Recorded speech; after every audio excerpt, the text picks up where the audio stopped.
IVF చికిత్సలో 25% భారీ discount, free doctor consultation, free ultrasound scan, logo launch, Andro max advanced male infertility centre ను కూడా ప్రారంభించారు. Madanapalle sub కార్యాలయంలో అగ్ని ప్రమాద ఘటనపై సీఎం చంద్రబాబు సమీక్ష నిర్వహించారు. అసెంబ్లీలోని తన ఛాంబర్ లో జరిగిన సమీక్షకు సీఎస్, సీఎంఓ అధికారులు, ఇంటెలిజెన్స్ చీఫ్ హాజరయ్యారు.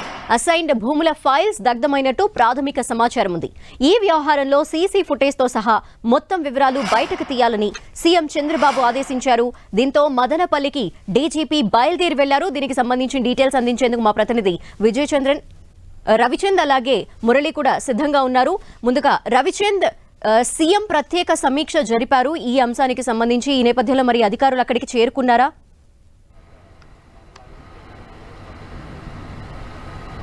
ధనలక్ష్మి, మదనపల్లిలో సబ్ కలెక్టర్ కార్యాలయంలో దసరాల దహనం కేసుని ప్రభుత్వం చాలా సీరియస్గా తీసుకుంది. ఎందుకంటే ఏదైతే రాత్రి 11:30కి ఈ ఘటన జరిగిందని సమాచారం వచ్చింది. ఉదయాన్నే ముఖ్యమంత్రి దృష్టికి వెళ్ళింది. ఎందుకంటే 10 టీవీలోనే ప్రధానంగా ఈ అంశం ప్రసారం జరిగింది. ఏదైతే కుట్ర కోణంలో జరిగిందని ప్రభుత్వం ప్రాథమికంగా భావిస్తుంది. ఈ నేపథ్యంలో నిన్న ఆదివారం అయినప్పటికీ ఒకరిద్దరు ఉద్యోగులు రాత్రి 10:30 వరకు కూడా సబ్ కలెక్టర్ ఆఫీసులో ఎందుకు ఉన్నారనేది చర్చ జరిగింది. ముఖ్యమంత్రి నేతృత్వంలో అసెంబ్లీలోని తన కార్యాలయంలో సీఎంఓ అధికారులు, అదేవిధంగా ఇంటెలిజెన్స్ చీఫ్, పలువురు ఉన్నతాధికారులతో చంద్రబాబు ఇప్పుడు వరకు కూడా సమీక్ష నిర్వహించారు. దీని వెనక చాలా ట్రాన్స్పరెన్సీ ఉంది అని భావిస్తున్నారు. ఎందుకంటే ఉమ్మడి చిత్తూరు జిల్లాలో ల్యాండ్స్ విషయంలో అసైన్డ్ ల్యాండ్లు కొంతమంది వ్యక్తులకి దారాదత్తం చేశారు, రెవెన్యూ రికార్డులు మార్పించారు. ఏదైతే రెవెన్యూ అధికారులు, సబ్ కలెక్టర్ స్థాయి అధికారులు కూడా ఆనాడు గత ప్రభుత్వ హయాంలో కొంతమంది పెద్దలకి ప్రభుత్వ భూములని దారాదత్తం చేస్తూ రికార్డులు ట్యాంపరింగ్ చేశారని టీడీపీ ప్రధానంగా ఆరోపిస్తుంది. ఈ నేపథ్యంలో ఆ యాంగిల్లో విచారణ అయితే జరుగుతుంది. రాత్రి 11:30 సమయంలో గౌతమ్ అనే వ్యక్తి కూడా అక్కడ ఉన్నట్టు తెలుస్తున్నట్టు అక్కడ స్థానిక అధికారులు చెప్పారు. ఆ అధికారి గౌతమ్ని కూడా విచారణ చేయాలని కూడా ఇక్కడి నుంచి ఆదేశాలు వెళ్ళాయి. అదేవిధంగా గత కొంతకాలంగా అక్కడ జరిగిన వ్యవహారాలకు సంబంధించి కూడా నివేదికలు తెప్పించుకుంటున్నారు. గత 5 సంవత్సరాలుగా ఏదైతే మదనపల్లిలో సబ్ కలెక్టర్ కార్యాలయంలో జరిగిన లావాదేవీలు కావచ్చు, అక్కడ ఉన్న ఫైల్స్ని అన్నీ కూడా చెక్ చేస్తున్నారు. ముఖ్యంగా 22A ఉన్న ఫైల్స్ కావచ్చు, అసైన్డ్ ల్యాండ్ ఫైల్స్, అదేవిధంగా అనేక మంది రీసర్వే కోసం పెట్టిన ఫైల్స్ అన్నీ కూడా దహనమైన వాటిలో ఉన్నాయి. ఇవన్నీ కూడా కుట్ర కోణంలో జరుగుతున్నాయి అని చెప్పి చంద్రబాబుకి ఒక నివేదిక అయితే వచ్చినట్టు తెలుస్తుంది. డీజీపీని కూడా హుటాహుటిన ఆయన అక్కడికి పంపించారు. ఆయన అక్కడికి చేరుకున్నారు. అదేవిధంగా కలెక్టర్ కావచ్చు, ఆ జిల్లా కలెక్టర్, ఎస్పీలతో కూడా చంద్రబాబు ఫోన్ ద్వారా మాట్లాడడం జరిగింది. ఎట్టి పరిస్థితుల్లో కూడా దీని వెనకున్న కుట్ర కోణాలని వెలికి తీయాల్సిన అవసరం ఉంది. ఎందుకంటే మదనపల్లి సబ్ కలెక్టర్ కావచ్చు, చిత్తూరు సబ్ కలెక్టర్ కార్యాలయాల్లో కూడా అవకతవకలు భారీ ఎత్తున జరిగినాయి, తిరుపతిలో కూడా జరిగినాయి అనేది ప్రభుత్వం వద్ద ఉన్న సమాచారం. ఎట్టి పరిస్థితుల్లో కూడా ఎవరైతే దీనికి బాధ్యులైన వారు ఉన్నారో వారిని ఎట్టి పరిస్థితుల్లో వదిలే సమస్య లేదని చెప్తున్నారు. ఎందుకంటే పీలేరు కావచ్చు, పొంగనూరు తదితర ప్రాంతాల్లో, ఎందుకంటే చిత్తూరు సబ్ కలెక్టర్ పరిధి, మదనపల్లి సబ్ కలెక్టర్ పరిధిలోని పలు ల్యాండ్స్ వ్యవహారాలు కొంత ప్రభుత్వానికి తలనొప్పిగా మారాయి. గత ప్రభుత్వ హయాంలో ప్రభుత్వ భూములను ప్రైవేటు వ్యక్తులకు దారాదత్తం చేశారు. దీనికోసం ప్రభుత్వ రికార్డ్స్ని ట్యాంపరింగ్ చేశారనేది ప్రధానంగా ఉంది. ఇవన్నీ బయటపడతాయని చెప్పి ఇప్పుడు అన్నీ కూడా అగ్నికి ఆహుతి చేశారు. సబ్ కలెక్టర్ ఈరోజు ఛార్జ్ తీసుకోబోతున్నారు. ఈ నేపథ్యంలోనే గత రాత్రే దీనికి నిప్పు పెట్టి మొత్తం కూడా రికార్డులు మొత్తం కూడా దహనం చేశారు. ఈ అంశాన్ని ప్రభుత్వం చాలా సీరియస్గా తీసుకుంది. ఎందుకంటే ఇటువంటి ఘటనల్ని కనుక ప్రోత్సహిస్తే, ఉదాసీనంగా వదిలేస్తే ఇంకా పెచ్చిమీరే అవకాశం ఉంది. అందువల్ల ఎట్టి పరిస్థితుల్లో కూడా దోషుల్ని పట్టుకొని కఠినంగా శిక్షించాలని ముఖ్యమంత్రి ఆదేశాలు జారీ చేశారు. ధనలక్ష్మి, అయితే రవిచంద్, ఘటన జరిగింది రాత్రి అయితే అధికారులు ఎవరు కూడా సత్వరం అసలు వెంటనే దానికి సంబంధించి స్పందించలేదని కూడా తెలుస్తోంది. అధికారులు ఎవరు స్పందించకపోవటానికి సంబంధించి అసలు ఏమంటున్నారు? అంటే ధనలక్ష్మి, ఈ రివ్యూలో ముఖ్యమంత్రి ఆధ్వర్యంలో జరిగిన రివ్యూలో ప్రధానంగా మీరు అడిగిన ప్రశ్నే అక్కడ కూడా ఉత్పన్నమైంది. ముఖ్యమంత్రికి వారిని అధికారులు ఇదే ప్రశ్న వేశారు. ఎందుకని ఎవరు అధికారులు స్పందించలేదు, ఆదివారం అయినా కూడా ఒకరిద్దరు ఉద్యోగులు ఎందుకు ఉన్నారు అక్కడ? ఈ అంశాలన్నీ కూడా చాలా ప్రధానంగా చంద్రబాబు అధికారులను లేవనెత్తారు. ఏదైతే కలెక్టర్ కావచ్చు, అక్కడ ఉన్న కలెక్టర్ కావచ్చు, ఎస్పీ కావచ్చు, దీనిపై విచారణ చేస్తున్నారు. అనుమానాస్పదంగా గౌతమ్ అనే వ్యక్తి 10:30 సమయంలో అక్కడ ఉన్నారు. ఆయన్ని విచారణ చేస్తున్నామని పోలీసులు చెప్పారు. మరోవైపు సీసీ ఫుటేజ్ ప్రధానంగా ఇక్కడ సాక్ష్యంగా పరిగణించాలని కూడా చంద్రబాబు చెప్తూ ఉన్నారు ముఖ్యమంత్రి. ఈ నేపథ్యంలో సిగ్నల్స్ అంటే ఫోన్ ఆ ఏరియాలో ఆ టైంలో ఫోన్ సిగ్నల్స్ ఏమేమి వెళ్ళాయి అవి కూడా ట్రేస్ చేస్తున్నారు. అంటే ఈ ఇష్యూని చాలా ప్రతిష్టాత్మకంగా తీసుకున్నారు. ఎందుకంటే ప్రభుత్వ ఆస్తులను ప్రైవేటు వారికి దారాదత్తం చేసి ఆ సాక్ష్యాలను కూడా లేకుండా చేయాలనుకునేది చాలా రాజ్యం మీద జరిగే కుట్రగా ప్రభుత్వం భావిస్తుంది.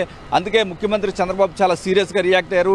10 టీవీలో వచ్చిన కథనాలపై చాలా సీరియస్గా రియాక్ట్ అయ్యి ఇమీడియట్గా ఆ డీజీపీనే ఒక పక్క అసెంబ్లీ సమావేశాలు జరుగుతున్నాయి, గవర్నర్ ప్రసంగం కూడా ఉంది. ఈ నేపథ్యంలో ఎందుకంటే ఇమీడియట్గా చాలా ప్రాధాన్యత గల అంశంగా భావించింది ప్రభుత్వం. ఇమీడియట్గా డీజీపీని హెలికాప్టర్తో అక్కడికి పంపించింది. అక్కడ మొత్తం కూడా జల్లెడ పడుతున్నారు. ఆ సమయంలో అధికారులు ఎందుకున్నారు, సీసీ ఫుటేజ్ పరిస్థితి ఏంటి, అదేవిధంగా టెలిఫోన్ సిగ్నల్స్ ఆ టైంలో ఎవరెవరికి వెళ్ళాయి, అన్ని అంశాల గురించి కూడా చాలా కూలసంగా అక్కడ చర్చిస్తున్నారు. ఎందుకంటే అక్కడ ఉన్న అధికారుల పాత్ర కూడా చాలా స్పష్టంగా కనపడుతుందని ప్రాథమిక సాక్ష్యాలను బట్టి తెలుస్తూ ఉంది. రవిచంద్, మీరు హోల్లో ఉండండి. ప్రస్తుతం మురళి కూడా సిద్ధంగా ఉన్నారు, ఆయనతో మాట్లాడదాం. మురళి, ఫోరెన్సిక్ ఆధారాలు సేకరించే పనిలో కూడా అధికారులు నిమగ్నమై ఉన్నారని తెలుస్తోంది. ఇప్పటివరకు ఏమైనా ఆధారాలు సేకరించారా? ఎవరు చేసి ఉండొచ్చు అని భావిస్తున్నారు? నిజానికి జరిగిన వెంటనే ఇమ్మీడియట్గా అధికారులు సరైన రీతిలో స్పందించలేదు అని ప్రభుత్వం ప్రాథమికంగా అభిప్రాయపడుతోంది. ఘటన దాదాపుగా 11:30-12 గంటల ప్రాంతంలో చోటు చేసుకుంది. ఆ తర్వాత సక్రమంగా వ్యవహరించలేదు అన్న అనుమానాలు ప్రభుత్వానికి అందాయి. ఈ నేపథ్యంలో మినిట్ టు మినిట్ ఏం జరిగింది అంటే రాత్రి 9 గంటల నుంచి ఘటన దగ్ధమయ్యి ఫైర్ ఇంజన్ వచ్చిన తర్వాత వరకు minute to minute sub collector కార్యాలయం లోపల, సబ్ కలెక్టర్ కార్యాలయం వెలుపల, ఆ చుట్టూ పరిసరాల్లో ఏం జరిగిందనేది ఒక మినిట్ టు మినిట్ షెడ్యూల్ అడిగినట్టుగా సీఎంఓ కార్యాలయం నుంచి ఆదేశాలు అందాయి. ఈ నేపథ్యంలో స్వయంగా అన్నమయ్య జిల్లా ఎస్పీ, అడిషనల్ ఎస్పీ, కలెక్టర్ అందరూ కూడా ప్రస్తుతం సబ్ కలెక్టర్ కార్యాలయం చేరుకున్నారు. మాజీ కాసేపట్లోనే ఏపీ డీజీపీ ద్వారక తిరుమలరావు, అట్లాగే సిఐడి చీఫ్ ఎవరైతే ఉన్నారో రవిశంకర్ అయ్యర్ ఇద్దరు కూడా ప్రత్యేక హెలికాప్టర్లో మదనపల్లికి చేరుకోబోతున్నారు. వారు వచ్చిన వెంటనే నేరుగా సబ్ కలెక్టర్ కార్యాలయానికి వెళ్తారని తెలుస్తుంది. అయితే తాజాగా మనకు అందుతున్న సమాచారం ప్రకారం గత అర్ధరాత్రి ఆ ప్రాంతంలో అనుమానాస్పదంగా ఉన్న లేక కార్యాలయానికి వచ్చిన జూనియర్ అసిస్టెంట్ గౌతమ్ వ్యవహారం పైన అనేక ఆరోపణలు వస్తే అసలు గౌతమ్ ఆ ప్రాంతంలో అక్కడికి ఎందుకు వచ్చాడు అని అనుమానిస్తే, ఈ నేపథ్యంలో మనకున్న సమాచారం ప్రకారం గౌతమ్ని ఇప్పటికే పోలీసులు అదుపులో తీసుకున్నారు.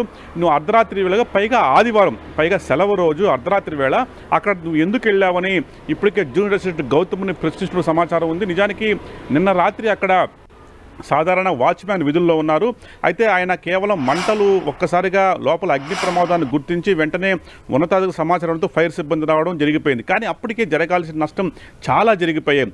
చాలా విభాగాలకు సంబంధించిన ఫైల్స్ అంతా కూడా పూర్తిగా అగ్నికి ఆహుతైపోయి, అయితే ఆ ప్రాంతంలో జూనియర్ అసిస్టెంట్ ఆ ఘటన జరగడానికి కొద్దిసేపటి ముందు జూనియర్ అసిస్టెంట్ గౌతమ్ ఆ ప్రాంతానికి వచ్చాడు అనేది అనుమానం ఉంది. ఇందుకు సంబంధించిన చుట్టుపక్కల సీసీ కెమెరాల ఫుటేజ్ కావచ్చు, ఇతర ఫోరెన్సిక్ ఆధారాలన్నీ కూడా సేకరించే ప్రయత్నం చేస్తున్నారు. అంతేకాకుండా ఆ చుట్టుపక్కల ప్రైవేట్ వ్యక్తులకు సంబంధించిన సీసీ ఫుటేజ్లు తీసుకునే ప్రయత్నం చేయబోతున్నారు. అట్లాగే ఎవరైనా పెట్రోల్ తీసుకొని వచ్చారా, ఆ చుట్టుపక్కల పెట్రోల్ బంకుల్లో, చాలా దూర ప్రాంతాల్లో ఉన్న బంకుల్లో కూడా ఎవరైనా సరిగా విడిగా బాటిల్లో పెట్రోల్ కొన్నారా, అలాంటి అనేక కోణాల్లో ప్రస్తుతం దర్యాప్తు అత్యంత ముమ్మరంగా సాగుతోంది. స్వయంగా 10 టీవీలో ప్రసారమైన కథనం ప్రభుత్వాన్ని ఒక్కసారిగా అప్రమత్తం చేసింది. ఈ ఘటనపై అనుమానం వ్యక్తం చేస్తూ మనం ప్రసారం చేసిన కథనం ప్రభుత్వాన్ని కదిలించింది. స్వయంగా అసెంబ్లీలో ఇవాళ చాలా బిజీగా ఉన్న సీఎం చంద్రబాబు నాయుడు అన్నిటికంటే ప్రాధాన్యతగా ఈ అంశానికే ఇచ్చారు.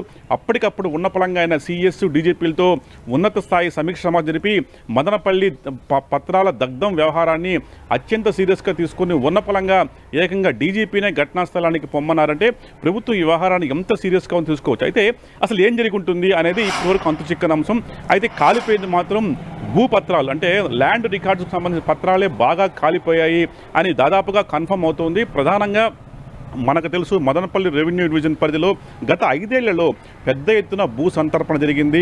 అట్లాగే అనేక ల్యాండ్స్ను 22A ఏదైతే నిషేధిత జాబితా ఉందో 22A నుంచి మినహాయింపించారు. కొన్ని అసైన్ భూములు ప్రైవేటు వ్యక్తుల పేరుకి బదలాయింపు జరిగింది. వందల వేల ఎకరాలు ఆ తరహాలో దోపిడీ జరిగింది. ప్రధానంగా మన తెలుసు మంత్రి పెద్దిరెడ్డి ఒక అనగానిపల్లి అనే ఒక ఏదైతే అనిగానిపల్లిలో ఒక రాగానిపల్లిలో 980 ఏకర్స్ని ఒక అసైన్ ల్యాండ్స్ని ప్రైవేటు వ్యక్తుల పేరుకి బదిలించారు. ఇందులో మంత్రి పెద్దిరెడ్డి పాత్ర ఉందని అనేక ఆరోపణలు కూడా వచ్చాయి. దానిపైన ఇప్పటికే ఉన్నత స్థాయి కలెక్టర్ నేతృత్వంలో విచారణ కొనసాగుతోంది. కాబట్టి అందుకు సంబంధించిన రికార్డ్స్ ఏమన్నా ఇక్కడ దగ్ధమయ్యాయా అన్న కోణంలో విచారిస్తున్నాయి. ఇవే కాకుండా మదనపల్లి రెవెన్యూ డివిజన్ పరిధిలో గత 4-5 ఏళ్లలో ఒక దాదాపు 3 వాటర్ ప్రాజెక్ట్స్ చాలా పెద్దవి, అవి ఆవులపల్లి, నేతుగుట్టవారిపల్లి, మల్లయ్యగుంటపల్లి అనే 3 వాటర్ ప్రాజెక్ట్స్ ఉన్నాయి. ఆ 3 వాటర్ ప్రాజెక్ట్స్ నిర్మాణానికి సంబంధించి రైతుల నుంచి పెద్ద ఎత్తున భూసేకరణ జరిగింది. అయితే ఆ ప్రాజెక్ట్స్కు భూములు ఇచ్చిన రైతులకు ఇప్పటి వరకు కూడా పరిహారం అందలేదు. ఈ నేపథ్యంలో ఆ సొంతంగా ఎన్జిటి నుంచి ఆ అభ్యంతరాలు ఉన్నప్పటికీ ఆ ప్రాజెక్ట్ నిర్మాణ పనులు ప్రారంభమయ్యాయి. తాజాగా కొత్త ప్రభుత్వం వచ్చిన ప్రాజెక్ట్ నిర్మాణ పనులు ఆగిపోయాయి.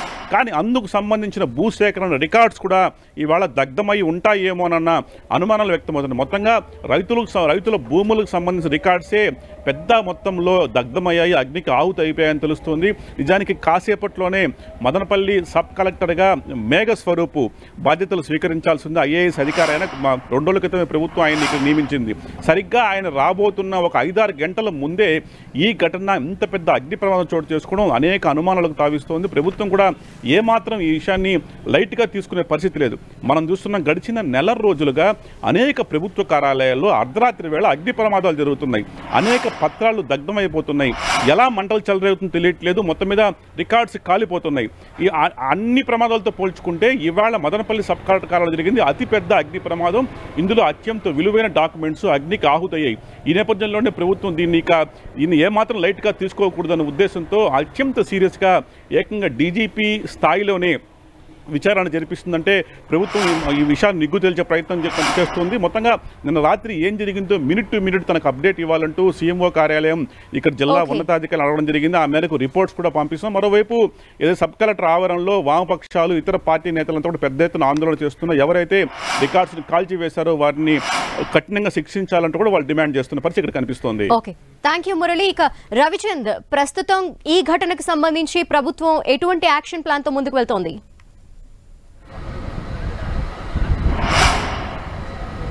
ధనలక్ష్మి, ప్రభుత్వం చాలా సీరియస్గా ఈ అంశాన్ని తీసుకుంది. ఎందుకంటే ఈ ప్రభుత్వం మారాక, ఈ ప్రభుత్వం జూన్ 4వ తారీఖు ఏదైతే ఎన్నికల రిజల్ట్స్ వచ్చినాయి, ఆ తర్వాత ప్రభుత్వం అధికారంలోకి వచ్చింది. అప్పటి నుంచి కూడా కొన్ని సంఘటనల్ని ప్రధానంగా ప్రస్తావిస్తున్నారు. ఎందుకంటే ఏపీ ఆంధ్రప్రదేశ్ మినరల్ డెవలప్మెంట్ కార్పొరేషన్లో ఇసుకకు సంబంధించిన టెండర్ల విషయంలో సంబంధించిన కొన్ని ఫైళ్లు కూడా మాయమయ్యాయి, కొన్ని పారవేశారు, కొన్ని తగలబెట్టారని ఆరోపణలు వచ్చాయి. ఆ తర్వాత పొల్యూషన్ కంట్రోల్ బోర్డుకు సంబంధించిన ఫైల్స్ కూడా ఒక చోట తగలబెడుతుంటే పట్టుకున్న పరిస్థితిని చెప్తున్నారు. ఈ విధంగా ఎక్కడైతే గత ప్రభుత్వ పాపాలన్నీ కూడా తుడిచివేసే ప్రయత్నాలు చేస్తున్నారని చెప్పి ఈ ప్రభుత్వం భావిస్తుంది. వాళ్ళ ఆరోపణలు కూడా తెలుగుదేశం పార్టీ నుంచి కూడా వచ్చింది.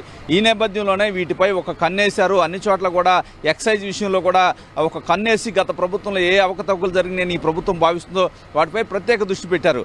ఈ నేపథ్యంలో ఇది ప్రధానంగా ఉమ్మడి చిత్తూరు జిల్లాలో ప్రభుత్వ భూములను ప్రైవేటు వారికి దారాదత్తం చేశారనే ఆరోపణలు ప్రధానంగా ఉన్నాయి. ఆనాటి మంత్రి విచ్చలవిడిగా తన అనుచరుల పేరుతో ప్రభుత్వ భూములను అధికారులను అడ్డం పెట్టుకొని దోచిపెట్టారని ఆరోపణలు వస్తున్నాయి. ఆ నేపథ్యంలో మీడియాలో కూడా ఈ మధ్య వార్తలు వస్తున్నాయి. వేలాది ఎకరాల పొంగనూరు కావచ్చు, కీలేరు కావచ్చు, చిత్తూరు చుట్టుపక్కల ప్రాంతాల్లో గత ప్రభుత్వ హయాంలో భూములన్నీ కూడా దారాదత్తం చేశారు. ఏదైతే బ్రిటిష్ కాలం నుంచి ఉన్న భూములు కూడా ప్రభుత్వానికి చెందిన భూముల్ని ప్రైవేటు వారికి అన్నీ కూడా దారాదత్తం చేసి రికార్డ్స్ని ట్యాంపరింగ్ చేశారు. ఆ వివరాలన్నీ కూడా ఇప్పుడు కాలిపోయిన దస్త్రాల్లో ఉన్నాయని చెప్పి ప్రధానంగా ఆరోపణలు అయితే వస్తున్నాయి. ఈ నేపథ్యంలో ప్రభుత్వం ఈ ఉదాసీనంగా ఊరుకోకుండా చాలా సీరియస్గా యాక్షన్ తీసుకోవాలనుకుంటుంది. ఎందుకంటే ఎవరు ఈ దహనాన్ని వెనక కారకులు ఎవరు? ఎందుకంటే ఈరోజు కొత్తగా జాయింట్ కలెక్టర్ అక్కడ సబ్ కలెక్టర్ ఛార్జ్ తీసుకోబోతున్న సమయంలో అప్పటి వరకు ఉన్న రికార్డ్స్ అన్నీ కూడా తగలబెట్టేశారు. అంటే సాక్ష్యాలు ఏమీ దొరకకుండా గతంలో జరిగిన ఏదైతే ప్రొసీడింగ్స్ కావచ్చు, గతంలో ఉన్న రికార్డ్స్ కావచ్చు, ఏవి కూడా దొరకకుండా కావాలని తగలబెట్టేశారనేది ఈ ప్రభుత్వ ఆరోపణ. ఈ నేపథ్యంలోనే ప్రతి చిన్న విషయాన్ని చాలా సీరియస్గా తీసుకోవాలి, సాక్ష్యాధారాలతో సహా దోషుల్ని పట్టుకోవాలనుకుంటున్నారు. ఎందుకంటే ప్రభుత్వం వద్ద ప్రాథమిక సమాచారాన్ని బట్టి దీని వెనక చాలా పెద్ద వ్యక్తులు ఉన్నారనేది ఈ ప్రభుత్వ వచ్చిన సమాచారం. ఈ నేపథ్యంలో ఆ పెద్ద వ్యక్తులు మొత్తాన్ని బయటికి లాగాలి, ఎట్టి పరిస్థితుల్లో కూడా దీని కుట్ర కోణాన్ని వెలికి తీయాలని ముఖ్యమంత్రి చంద్రబాబు చాలా సీరియస్గా ఈ అంశాన్ని తీసుకున్నారు. అందుకే ఉన్నతాధికారులు మొత్తాన్ని కూడా వెంటనే ఎలక్ట్ చేశారు. రెవెన్యూ మంత్రి అనగాని సత్యప్రసాద్ కూడా స్థానికంగా ఉన్న రెవెన్యూ యంత్రాంగంతో మాట్లాడుతున్నారు. ఏ పత్రాలు తగలబడిపోయాయి, ఏ విధంగా జరిగింది, గతంలో 5 సంవత్సరాలు జరిగిన ప్రొసీడింగ్స్ వివరాలు కూడా ఆయన తెలుసుకుంటున్నారు.